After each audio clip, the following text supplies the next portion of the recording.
Hi guys, welcome back to my channel. আচ্ছা, তোমরা কি বলতে পারবে এইগুলো কি?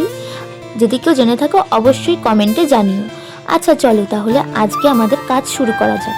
আজকে আমি তৈরি করছি একটা তুলি রাখার বক্স। আর এই দেখো আমি চলে এসেছিলাম ছাদে। এই খোলা আকাশের মধ্যে কাজটা করতে আরও বেশি ভালো লাগবে।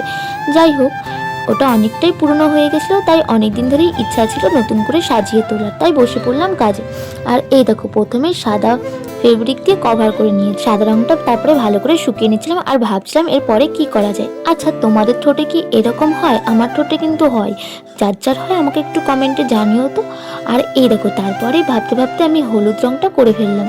আর হলুদ রং করার পরে ভাবছিলাম যে এটার উপরে কি করা যায়। তারপরেই মাথায় এলো যে এটার পরে একটু ঘাস পাতা করা যাক, মানে ঘাস পাতা ফুল এইসবের মধ্যেই করার চেষ্টা করেছি। আর এই দেখো আমি ঘাস পাতাও করছিলাম। আমি জানি না কতটা কি করে উঠতে পেরেছি, তবে তোমাদের কাজটা ভালো লাগলে অবশ্যই আমাকে জানিও। আমি সেরকম কোনো আর্টিস্ট নই, তবে যদি ভালো লাগে আমাকে সাবস্ক্রাইব করে পাশে থেকো। আর তারপরে এই দেখো কাজটা প্রায় কমপ্লিট হয়ে এসেছে। আর এই দেখো তোমাদের সাথে বকবক করতে করতে আমার কাজটা কমপ্লিট হয়ে গেছে। তোমরা কিন্তু কমেন্টে অবশ্যই জানিও কাজটা কেমন হয়েছে, আর তোমরা এর পরে বলে যেও যে আমি কি তৈরি করব। আচ্ছা তাহলে আজকের মতো টাটা, পরের দিন আবার দেখা হবে।